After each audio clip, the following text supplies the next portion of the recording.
जय हिंद दोस्तों, प्रणाम, नमस्कार। आप सभी लोग कैसे हैं? आशा हो कि आप सभी लोग ठीक होंगे। आइए आज हम रेलवे एनटीपीसी 16 फरवरी 2021 के पहले शिफ्ट और दूसरे शिफ्ट में जो भी जीके जीएस से प्रश्न पूछा गया था उसको हम लोग देख लेते हैं। तो मेरे वीडियो को शुरू से लेकर के अंत तक देखिएगा क्योंकि आपके लिए मोस्ट इंपॉर्टेंट है। तो देखिए, जीके से पहला प्रश्न क्या पूछा गया था। जीके से पहला प्रश्न पूछा गया था ASCII का फुल फॉर्म। तो ASCII का फुल फॉर्म होता है American standard code for information interchange होता है। किसी फाइल को रीनेम करने के लिए शॉर्टकट की F2 का इस्तेमाल किया जाता है। तो किसी फाइल को रीनेम करने के लिए शॉर्टकट की F2 का इस्तेमाल किया जाता है। सूर्य और पृथ्वी एक दूसरे से सबसे दूर हो तो कौन सी घटना घटती है? अपसौर। और सूर्य और पृथ्वी एक दूसरे से सबसे नज़दीक हो, परीक्षा में 2 क्वेश्चन पूछता है कि सूर्य और पृथ्वी एक दूसरे से सबसे दूर हो तो कौन सी घटना घटेगी? अपसौर। कै तारीख को? तो ये आपके 4 जुलाई को, याद रखिएगा।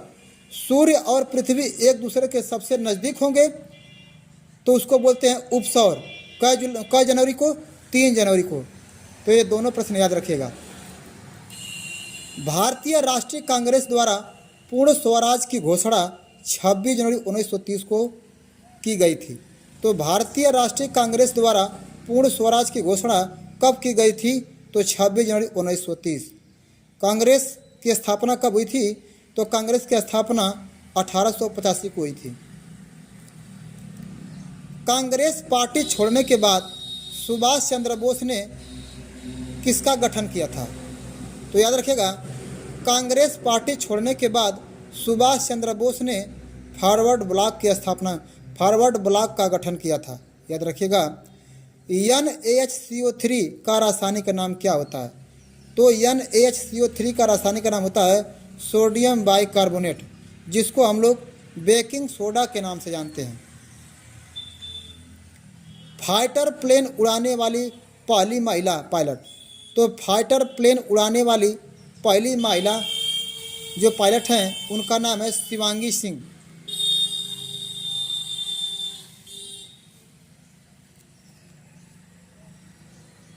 ग्लिसरॉल का IPSC नाम क्या होता है?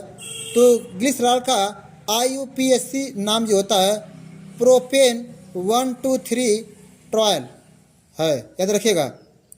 जोग जलप्रपात कौन से राज्य में स्थित है? तो जोग जलप्रपात कर्नाटक राज्य में स्थित है। मंगल ग्रह पर जाने वाला प्रथम एशियाई देश है। तो मंगल ग्रह पर जाने वाला प्रथम एशियाई देश भारत है।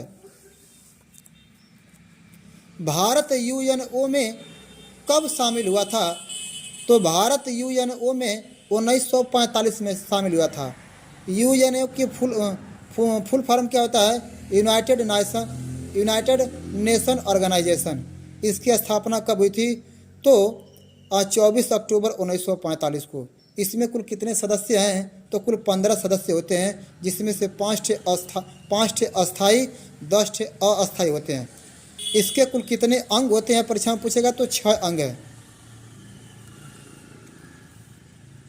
माथुरी नृत्य कौन से राज्य से संबंधित है? तो माथुरी नृत्य तेलंगाना राज्य से संबंधित है। मानव शरीर में लवण का परिवहन प्लाज्मा द्वारा होता है। तो मानव शरीर में लवण का परिवहन प्लाज्मा के द्वारा होता है। और मानव शरीर में जल का परिवहन किसके द्वारा होता है? परीक्षा में पूछ देगा। तो जाइलम के द्वारा। और उसी तरह से एक प्रश्न और पूछता है कि मानव शरीर में भोजन का परिवहन किसके द्वारा होता है? तो फ्लोएम के द्वारा। याद रखिएगा। संविधान का 69वां संविधान संशोधन दिल्ली को राष्ट्रीय राजधानी क्षेत्र बनाए रखने से संबंधित है कि दिल्ली भारत की राष्ट्रीय राजधानी रहेगी। याद रखिएगा। 69वां संविधान संशोधन से। इस प्रकार से NTPC रेलवे 16 जनवरी 2021 के पहले शिफ्ट के पेपर हम लोग देख लिए जीके जीएस का। अब रेलवे NTPC 16 फरवरी 2021 के दूसरे शिफ्ट में जो भी जीके जीएस से प्रश्न पूछा गया था उसको हम लोग देख लेते हैं कैसा प्रश्न इससे पूछा गया था। कैलाश पर्वत ये कहाँ स्थित है? तो आप लोग जानते हैं, पता होगा कि कैलाश पर्वत आपके तिब्बत में, चीन में है। तिब्बत कहाँ है? चीन में है। 44वें संविधान संशोधन द्वारा संपत्ति के अधिकार को मौलिक अधिकार के सूची से हटा दिया गया है। तो याद रखिएगा, कुल मूल अधिकार कितने हैं, मौलिक अधिकार कितने हैं? तो 7 थे। पहले कितने थे? तो 7 थे जिस समय संविधान बना था। संपत्ति को अधिकार को निकाल दिया गया है इस समय 44वां संविधान संशोधन 1976 के द्वारा इसको निकाल दिया गया है।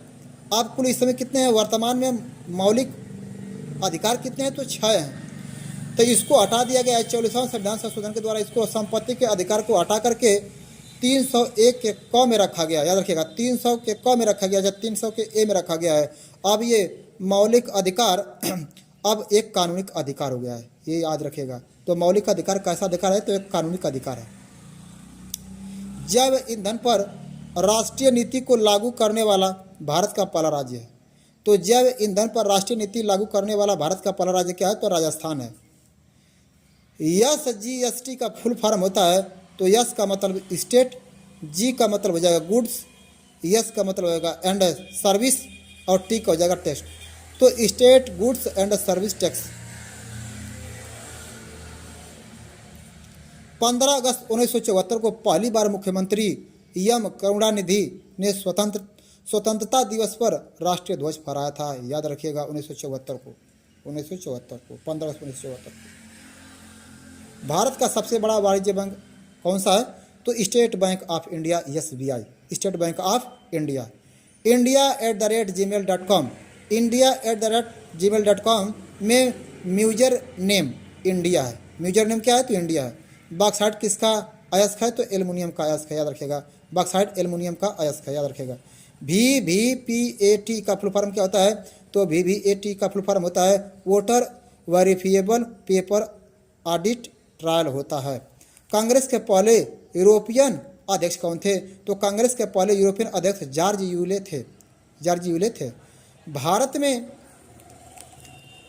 में राष्ट्रीय आय की गणना सर्वप्रथम किसने किया था? तो भारत में राष्ट्रीय आय की गणना सर्वप्रथम दादा भाई नौरोजी ने किया था। दादा भाई नौरोजी ने किया था। भारत का प्रथम परमाणु संयंत्र, आप लोग जानते हैं कि भारत का प्रथम परमाणु संयंत्र जो है तारापुर है, और ये तारापुर पड़ता कहाँ है? तो महाराष्ट्र राज्य में है, स्थापित हुआ है। 2011 जनगणना के अनुसार मध्य प्रदेश में सर्वाधिक आदिवासी आबादी निवास करती है। तो भारत के कौन से राज्य में सबसे ज़्यादा आदिवासी निवास करते हैं? तो मध्य प्रदेश में। मध्य प्रदेश की राजधानी क्या है? तो भोपाल। विश्व की सबसे ऊंची मूर्ति, आप लोग जानते हो कि विश्व की सबसे बड़ी ऊंची मूर्ति जो है स्टैच्यू ऑफ यूनिटी है। स्टैच्यू ऑफ यूनिटी है। तो इस तरह से 16 फरवरी 2021 के पहले शिफ्ट और दूसरे शिफ्ट के जितने भी जीके जीएस से प्रश्न पूछा गया था, जीके जीएस में प्रश्न पूछा गया था, उसको हमने अच्छे ढंग से समझाया है। इसको आप एक बार देख करके जाइएगा, क्योंकि आपके लिए मोस्ट इंपॉर्टेंट है। तो अगर मेरा वीडियो पसंद आए तो हमारे चैनल को लाइक, सब्सक्राइब, शेयर और साथ में कमेंट करें।